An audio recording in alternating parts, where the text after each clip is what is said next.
Law Insight Law, protecting your rights with integrity. LLB final ইয়ারের আন্তর্জাতিক আইনের সংক্ষিপ্ত সাজেশন অনুযায়ী যে প্রশ্নোত্তরগুলো দেওয়া হচ্ছিল, আজকে তার দ্বিতীয় ক্লাস। গতকালকে গ্রুপ এ নিয়ে আলোচনা করা হয়েছে, আজকে গ্রুপ বি নিয়ে আলোচনা করা হবে। গ্রুপ বি এর প্রথম প্রশ্নটা হচ্ছে, একচেটি অর্থনৈতিক অঞ্চল বলতে কি বোঝো? এই অঞ্চলের উপকূলীয় রাষ্ট্র এবং অন্যান্য রাষ্ট্রের অধিকার ও কর্তব্যসমূহ আলোচনা করো। একচেটি অর্থনৈতিক অঞ্চল বা এক্সক্লুসিভ ইকোনমিক জোন ইইজেড কি? একচেটি অর্থনৈতিক অঞ্চল হলো সমুদ্রের এমন একটি অঞ্চল যা কোনো উপকূলীয় রাষ্ট্রের ভিত্তিরেখা থেকে সর্বোচ্চ 200 নটিক্যাল মাইল পর্যন্ত বিস্তৃত। এই অঞ্চলে উপকূলীয় রাষ্ট্রের অর্থনৈতিক উদ্দেশ্য বিশেষ অধিকার ভোগ করে, তবে এটি রাষ্ট্রের পূর্ণ সার্বভৌম এলাকা নয়। এই ধারণাটা স্বীকৃতি পায় 1982 সালে জাতিসংঘ সমুদ্র আইন সনদ এর মাধ্যমে। একচেটি অর্থনৈতিক অঞ্চল উপকূলীয় রাষ্ট্রের অধিকার, প্রাকৃতিক সম্পদের উপর একচ্ছত্র অধিকার। উপকূলীয় রাষ্ট্র ইইজেড এর সমুদ্র পানি, সমুদ্র তল ও সমুদ্র তলের নিচে অবস্থিত সব জীবিত মাছ, শৈবাল, সামুদ্রিক প্রাণী ও অজীব তেল, গ্যাস, খনিজ সম্পদের অনুসন্ধান, আহরণ, ব্যবহার ও সংরক্ষণের অধিকার ভোগ করে। অন্য কোনো রাষ্ট্র অনুমতি ছাড়া এসব সম্পদ ব্যবহার করতে পারে না। অর্থনৈতিক কর্মকাণ্ড ও পরিচালনার অধিকার, উপকূলীয় রাষ্ট্র মাছ ধরার নিয়ন্ত্রণ, তেল গ্যাস উত্তোলন, সামুদ্রিক শক্তি, বায়ু, জোয়ার ভাটা, তরঙ্গ উৎপাদন করতে পারে। এসব কর্মকাণ্ড থেকে অর্থনৈতিক লাভের একচ্ছত্র অধিকার তারই থাকে। কৃত্রিম দ্বীপ ও স্থাপনা নির্মাণের অধিকার, উপকূলীয় রাষ্ট্র কৃত্রিম দ্বীপ, তেল প্ল্যাটফর্ম ও বন্দর ও অন্যান্য স্থাপনা নির্মাণ, ব্যবহার ও নিয়ন্ত্রণ করতে পারে। এসব স্থাপনার চারপাশে নিরাপত্তা অঞ্চল ঘোষণা করতে পারে। সামুদ্রিক বৈজ্ঞানিক গবেষণার উপর নিয়ন্ত্রণ, ইইজেড এর কোনো বিদেশি রাষ্ট্র বা সংস্থা গবেষণা করতে চাইলে উপকূলীয় রাষ্ট্রের অনুমতি বাধ্যতামূলক। এতে করে রাষ্ট্র তার অর্থনৈতিক ও পরিবেশগত স্বার্থ রক্ষা করতে পারে। পরিবেশ সংরক্ষণ ও দূষণ নিয়ন্ত্রণ অধিকার, উপকূলীয় রাষ্ট্র সামুদ্রিক দূষণ প্রতিরোধ, পরিবেশ সংরক্ষণ, জীববৈচিত্র্য রক্ষার জন্য আইন প্রণয়ন বাস্তবায়ন করতে পারে। একটি অর্থনৈতিক অঞ্চল উপকূলীয় রাষ্ট্রের কর্তব্য, প্রাকৃতিক সম্পদের সংরক্ষণ ও সুষ্ঠু ব্যবহার। উপকূলীয় রাষ্ট্রকে অতিরিক্ত মাছ শিকার রোধ করতে হবে, ভবিষ্যৎ প্রজন্মের জন্য সম্পদ সংরক্ষণ করতে হবে। অন্যান্য রাষ্ট্রের অধিকার সম্মান করা, ইইজেড পূর্ণ সার্বভৌম এলাকা নয় বলে অন্যান্য রাষ্ট্রের নৌ চলাচল ও আকাশপথ ব্যবহার অযথা বাধা দেওয়া যাবে না।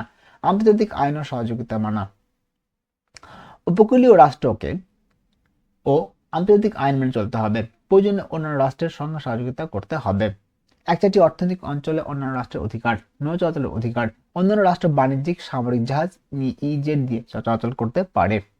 আকাশপথ ব্যবহারের অধিকার, অন্যান্য রাষ্ট্র বিমান ইইজেড এর উপর দিয়ে উড়ে যেতে পারে, এর জন্য আলাদা অনুমতির প্রয়োজন হয় না। সাবমেরিন কেবল ও পাইপলাইন স্থাপনের অধিকার, আন্তর্জাতিক নিয়ম মেনে সমুদ্র তলের নিচে টেলিযোগাযোগ কেবল ও পাইপলাইন স্থাপন করা যায়। একটি অর্থনৈতিক অঞ্চল অন্যান্য রাষ্ট্রের কর্তব্য, একটি অর্থনৈতিক অঞ্চল অন্য রাষ্ট্রের কর্তব্য উপকূলীয় রাষ্ট্রের অর্থনৈতিক অধিকার লঙ্ঘন না করা, অনুমতি ছাড়া মাছ ধরা, তেল বা গ্যাস উত্তোলন করা সম্পূর্ণ নিষিদ্ধ। সামুদ্রিক পরিবেশ রক্ষা, দূষণ সৃষ্টি করা যাবে না, পরিবেশের ক্ষতি হয় এমন কর্মকাণ্ড থেকে বিরত থাকতে হবে। উপকূলীয় রাষ্ট্রের আইন ও আন্তর্জাতিক আইন মান্য করা, যুক্তিসঙ্গত আইন মেনে চলে আন্তর্জাতিক সমুদ্র আইন অনুসরণ করা বাধ্যতামূলক। দ্বিতীয় প্রশ্ন হচ্ছে, আন্তর্জাতিক চুক্তির সংজ্ঞা দাও। প্যাক্টা সান্ট সার্ভান্ডা নীতিটি ব্যাখ্যা করো। আন্তর্জাতিক চুক্তিতে বিভিন্ন প্রকার শর্ত সংরক্ষণ করো এবং তাদের ফলাফল আলোচনা করো। রেবস সিক স্ট্যাটিস বুসের মতামত করো, এটা বিস্তারিত ব্যাখ্যা করো। আন্তর্জাতিক চুক্তির সংজ্ঞা, আন্তর্জাতিক চুক্তি হলো দুই বা ততোধিক সার্বভৌম রাষ্ট্র অথবা রাষ্ট্র ও আন্তর্জাতিক সংস্থার মধ্যে সম্পাদিত এমন একটি আন্তর্জাতিক সমঝোতা যা আন্তর্জাতিক আইন দ্বারা নিয়ন্ত্রিত এবং যার মাধ্যমে সংশ্লিষ্ট পক্ষগুলোর মধ্যে পারস্পরিক অধিকার ও কর্তব্য সৃষ্টি, পরিবর্তন বা বিলুপ্ত হয়। ভিয়েনা কনভেনশন অনুযায়ী সংজ্ঞা, Vienna Convention on the Law of Treaties 1969 2-1 অনুচ্ছেদে বলা হয়েছে, রাষ্ট্রসমূহের মধ্যে সম্পাদিত লিখিত আন্তর্জাতিক চুক্তি যা আন্তর্জাতিক আইন দ্বারা নিয়ন্ত্রিত এবং যার নাম যাই হোক না কেন তাকেই আন্তর্জাতিক চুক্তি বলা হয়। প্যাক্টা সান্ট সার্ভান্ডার নীতিটি ব্যাখ্যা, নীতিটির অর্থ প্যাক্টা সান্ট সার্ভান্ডার একটি ল্যাটিন উক্তি, এর অর্থ চুক্তিসমূহ অবশ্যই পালন করতে হবে। নীতির সংজ্ঞা, এই নীতি অনুযায়ী কোন রাষ্ট্র স্বেচ্ছায় যে আন্তর্জাতিক চুক্তি সম্মত হয় সেই চুক্তির সব শর্ত ও বিধান সৎ বিশ্বাসে বা গুড ফেইথ পালন করা তার জন্য আইনগতভাবে বাধ্যতামূলক।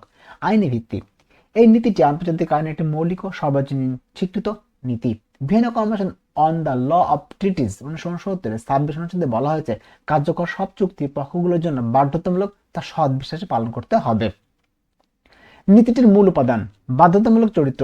একবার কোনো রাষ্ট্র চুক্তিতে আবদ্ধ হলে সেই রাষ্ট্র ইচ্ছা মতো চুক্তি ভঙ্গ করতে পারে না। চুক্তি পালন করা তার জন্য আইনগত কর্তব্য। সদ্বিশ্বাস পালন। চুক্তি পালন করতে হবে আন্তরিকভাবে, কৌশলে বা অজুহাত দেখিয়ে, দায় এড়িয়ে নয়। অভ্যন্তরীণ আইন ও অজুহাতে অগ্রহণযোগ্য। কোন রাষ্ট্র তার অভ্যন্তরীণ আইন বা সংবিধান দেখিয়ে আন্তর্জাতিক চুক্তি পালন থেকে বিরত থাকতে পারে না।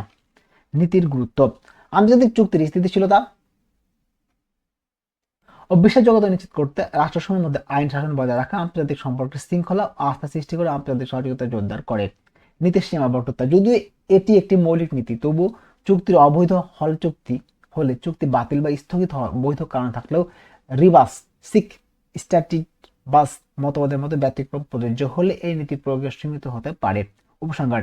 প্যাক্টা সার্ভেন্টার নীতিটি আন্তর্জাতিক চুক্তি আইনের ভিত্তি স্তম্ভ। এই নীতি ছাড়া আন্তর্জাতিক চুক্তি ব্যবস্থা কার্যকর ও বিশ্বাসযোগ্য হতো না। তাই আন্তর্জাতিক আইনে এই নীতির গুরুত্ব অপরিসীম। সত্য সংরক্ষণ বা রিজার্ভেশন কি? সত্য সংরক্ষণ হলো এমন একটি একতরফা ঘোষণা যা কোনো রাষ্ট্র আন্তর্জাতিক চুক্তি স্বাক্ষর, সমর্থন, অনুমোদন বা যোগদানের সময় করে থাকে, যার মাধ্যমে সেই চুক্তি কোনো নির্দিষ্ট ধারা বা ধারাসমূহের আইনি প্রভাব সম্পূর্ণ বা আংশিক বাদ দিতে বা পরিবর্তন করতে চায়। এই ধারণাটি Vienna Convention of the Law of the Treaties 1970 2-1 ঘ অনুচ্ছেদে স্বীকৃত। আন্তর্জাতিক চুক্তিতে সত্য সংরক্ষণের প্রকারভেদ ও ফলাফল। অনুমোদিত সত্য সংরক্ষণ। যদি কোনো আন্তর্জাতিক চুক্তিতে স্পষ্টভাবে বলা থাকে যে সত্য সংরক্ষণ করা যাবে অথবা নির্দিষ্ট কিছু ধরার ক্ষেত্রে সত্য সংরক্ষণ অনুমোদিত হলে রাষ্ট্র সেই সীমার মধ্যে সত্য সংরক্ষণ করতে পারে। ফলাফল। সত্য সংরক্ষণ আইনগতভাবে বৈধ। সংশ্লিষ্ট ধারার সংরক্ষণকারী রাষ্ট্রের ক্ষেত্রে কার্যকর হয় না বা পরিবর্তিত হয় বলে চুক্তি বহাল থাকে। সম্পূর্ণ সত্য সংরক্ষণ। কোন রাষ্ট্র যদি চুক্তির একটি গুরুত্বপূর্ণ ধারা বা একাধিক ধারা সম্পূর্ণভাবে অগ্রহণযোগ্য ঘোষণা করে, ফলাফল অন্য রাষ্ট্র আপত্তি জানালে চুক্তিগত সম্পর্ক নাও সৃষ্টি হতে পারে। চুক্তির উদ্দেশ্য ব্যাহত হলে সত্য সংরক্ষণ অবৈধ হতে পারে। আংশিক সত্য সংরক্ষণ। যখন কোনো রাষ্ট্র চুক্তির ধারা কিছু অংশ গ্রহণ করে, এমন কিছু অংশ বাদ দেয় বা পরিবর্তন করে। ফলাফল। সংশ্লিষ্ট ধারাটি সীমিতভাবে কার্যকর হয়, অন্য রাষ্ট্র আপত্তি না জানালে সত্য বৈধ থাকে। আপত্তিহীন সত্য সংরক্ষণ। যদি অন্য কোনো চুক্তিভুক্ত রাষ্ট্র সত্য সংরক্ষণের বিরুদ্ধে কোনো আপত্তি না তোলে, ফলাফল সত্য সংরক্ষণে কার্যকর হয় এবং সংরক্ষণকারী রাষ্ট্রের চুক্তির পূর্ণ পক্ষ হিসেবে গণ্য হয় এবং সংশ্লিষ্ট ধারা পরিবর্তিত অবস্থায় প্রযোজ্য হয়। আপত্তিযুক্ত সত্য সংরক্ষণ।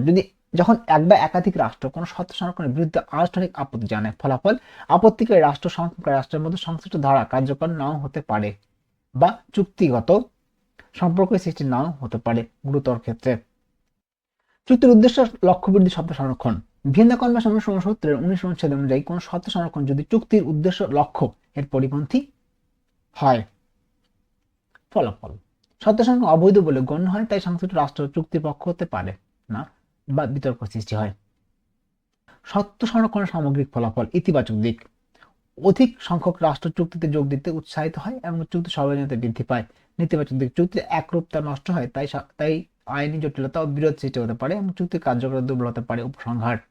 সত্য সংরক্ষণ আন্তর্জাতিক চুক্তিতে রাষ্ট্রসমূহকে নমনীয় অংশগ্রহণের সুযোগ দেয়, তবে শর্ত সংরক্ষণ যদি আন্তর্জাতিক চুক্তির মূল উদ্দেশ্য বিরোধী হয় তাহলে তা চুক্তি কার্যকারিতা ও আন্তর্জাতিক আইনের স্থিতিশীলতাকে ক্ষতিগ্রস্ত করতে পারে। তাই সত্য সংরক্ষণের ব্যাপারে সুষম প্রয়োগ অপরিহার্য। এখন একটা কথা, যে প্রতিটা প্রশ্নেরই উপসংহার দেওয়া আছে। যদি দুটো প্রশ্ন একসাথে দেওয়া থাকে তাহলে এই উপসংহারের জায়গায় পরিশেষে লিখে প্রশ্নটা শেষ করতে হবে, উপসংহার দেওয়ার প্রয়োজন নাই। রেবুস সিক স্ট্যাটিবুস এর মতামত ব্যাখ্যা করো। মতবাদের অর্থ। রেবুস সিক স্ট্যাটিবাস একটি ল্যাটিন পরিভাষা। এর আক্ষরিক অর্থ হচ্ছে পরিস্থিতি যেভাবে ছিল সেভাবে থাকবে। মতবাদের সংজ্ঞা। এই মতবাদ অনুযায়ী কোনো আন্তর্জাতিক চুক্তি সম্পাদনের সময় যে মৌলিক ও অপরিহার্য পরিস্থিতির উপর ভিত্তি করে চুক্তিটি করা হয়েছিল, যদি সেই পরিস্থিতি পরবর্তী অপ্রত্যাশিতভাবে মৌলিকভাবে বা সম্পূর্ণরূপে পরিবর্তিত হয়, তবে সংশ্লিষ্ট রাষ্ট্র চুক্তিটি বাতিল, স্থগিত বা সংশোধন দাবি করতে পারে। মতবাদের ঐতিহাসিক পটভূমি। এই মতবাদ রোমান আইনে উৎপত্তি লাভ করে, আন্তর্জাতিক প্রথাগত আইনের অংশ হিসাবে স্বীকৃতি পায়। রাষ্ট্রসমূহ দীর্ঘদিন ধরে এটি ব্যতিক্রম নীতি প্রয়োগ করে আসছে। আইনি ভিত্তি। এই মতবাদ আন্তর্জাতিক আইনে সীমিতভাবে স্বীকৃত। Vienna Convention on the Law of Treaties 1969 62 অনুচ্ছেদের বিধান রয়েছে।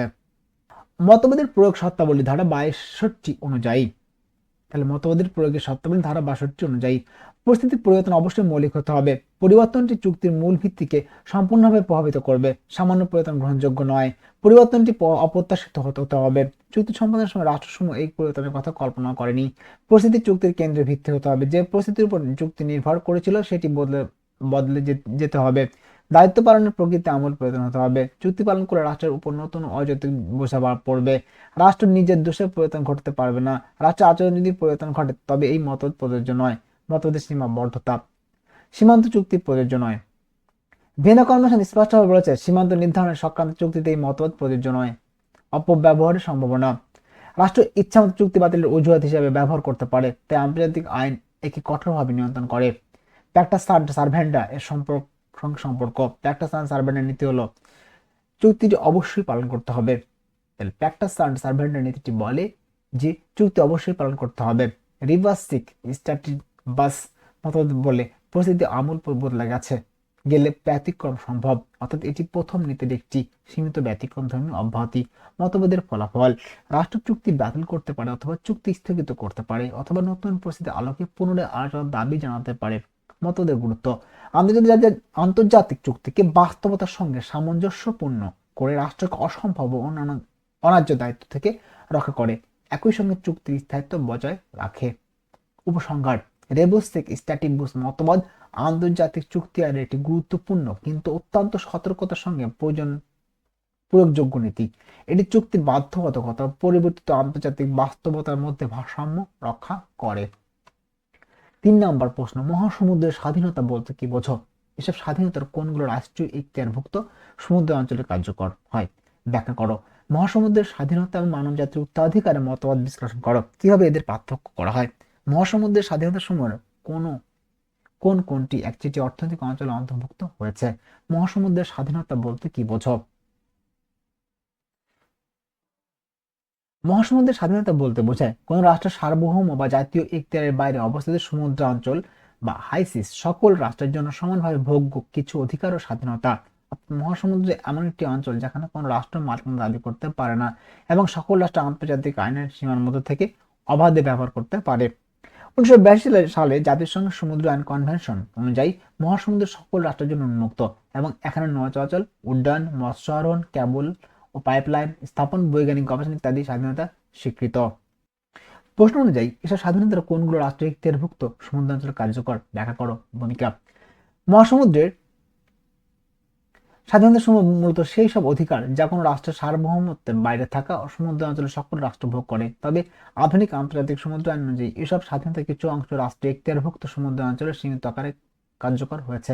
এখানে ভূমিকাটা যদি একবারে পড়ে থাকে যে মহাসমুদ্রের স্বাধীনতা আর কোন রাষ্ট্রীয় এখতিয়ারভুক্ত সমুদ্র অঞ্চলে কার্যকর, যদি শুধু এইটুকু থাকে খ নাম্বার বা গ নাম্বারে তখন ভূমিকা দিয়ে শুরু করতে হবে, আর যদি না থাকে তাহলে ভূমিকার কথাটা লেখার দরকার নাই, শুধু উপরে যে ভূমিকার পরে যে কথাটা ভূমিকা হিসেবে দেওয়া আছে ওই কথাটা দিয়ে শুরু করলেই হয়ে যাবে। রাষ্ট্রীয় এখতিয়ারভুক্ত সমুদ্র অঞ্চল সমূহ।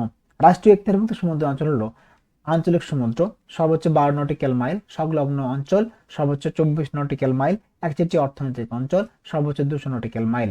মহাসমুদ্রের সকল স্বাধীনতা ও তাদের কার্যকারিতা।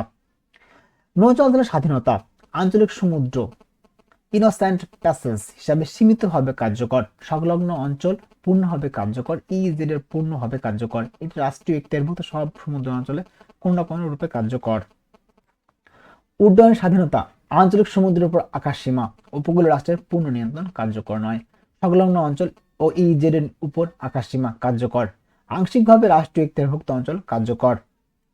মৎস্য আহরণের স্বাধীনতা আঞ্চলিক সমুদ্র কার্যকর নয়, সংলগ্ন অঞ্চল কার্যকর নয়, ইজেড কার্যকর নয়, এগুলো উপকূলীয় রাষ্ট্রের একচেটিয়া অধিকার, রাষ্ট্রীয় এখতিয়ারভুক্ত সমুদ্র অঞ্চল কার্যকর নয়।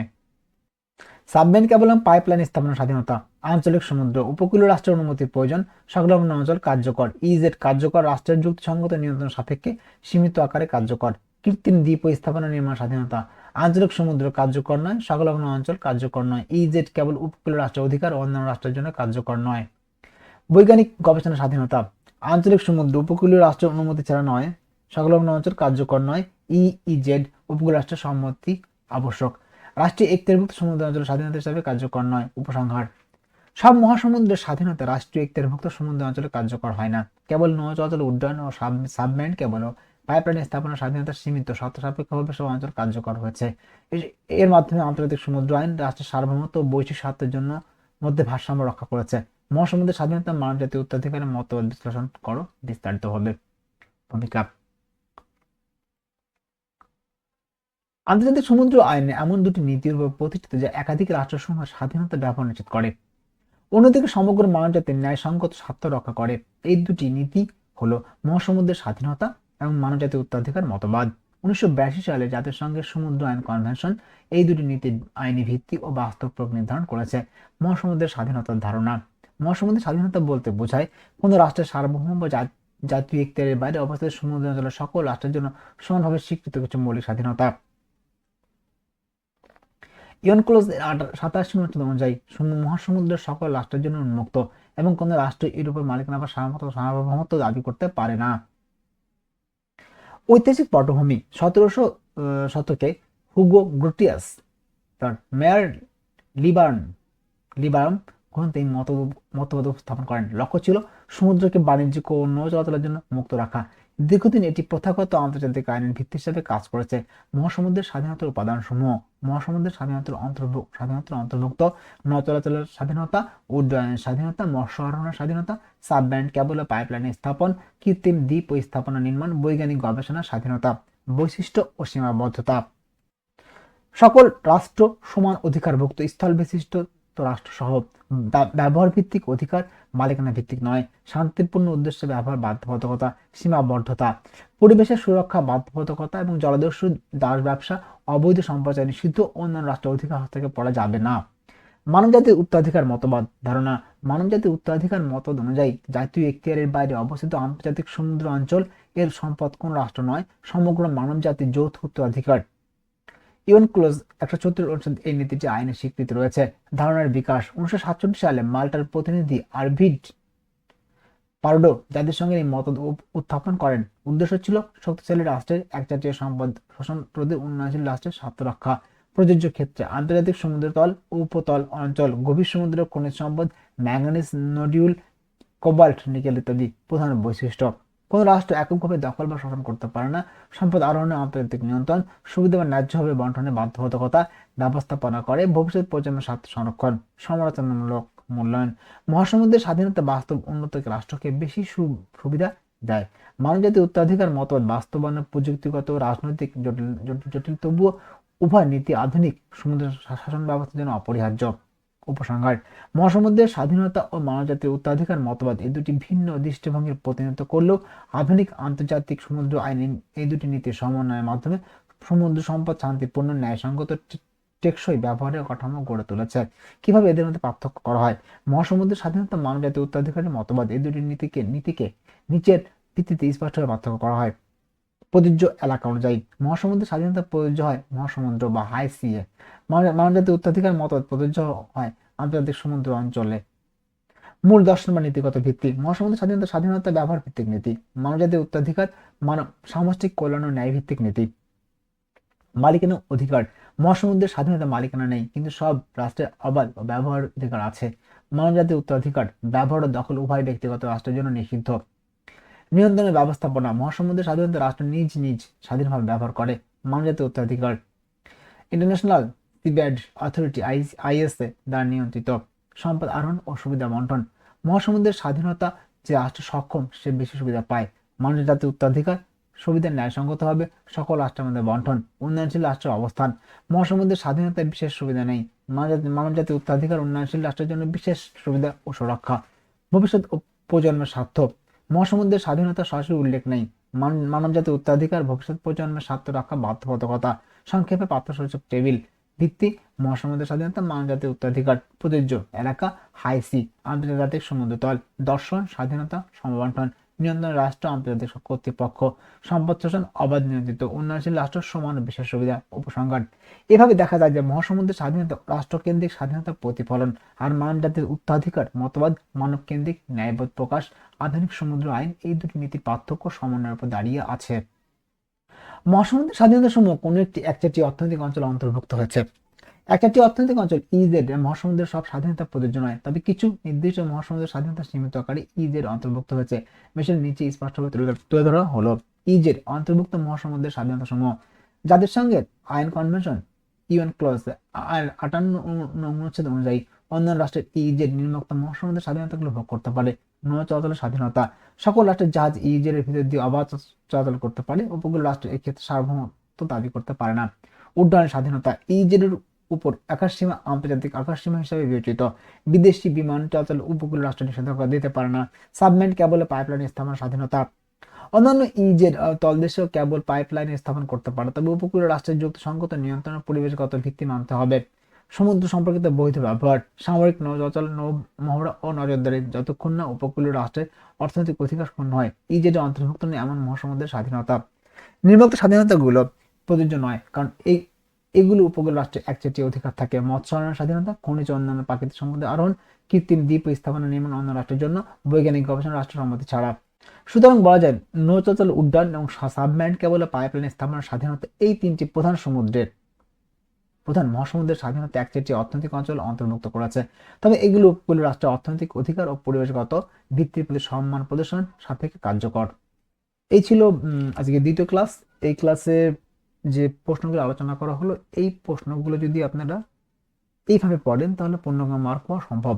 আর এই প্রশ্নটার পিডিএফ লিঙ্কটা আমার ওয়েবসাইটে পিডিএফ আকারে দেওয়া থাকবে, আর এই পিডিএফ লিঙ্কটা দেওয়া থাকবে এই ভিডিও ডিসক্রিপশন বক্সে, যেখান থেকে আপনারা ক্লিক করে আমার ওয়েবসাইটে গিয়ে এখান থেকে পিডিএফ ফাইলটি ডাউনলোড করে নিয়ে পড়তে পারেন।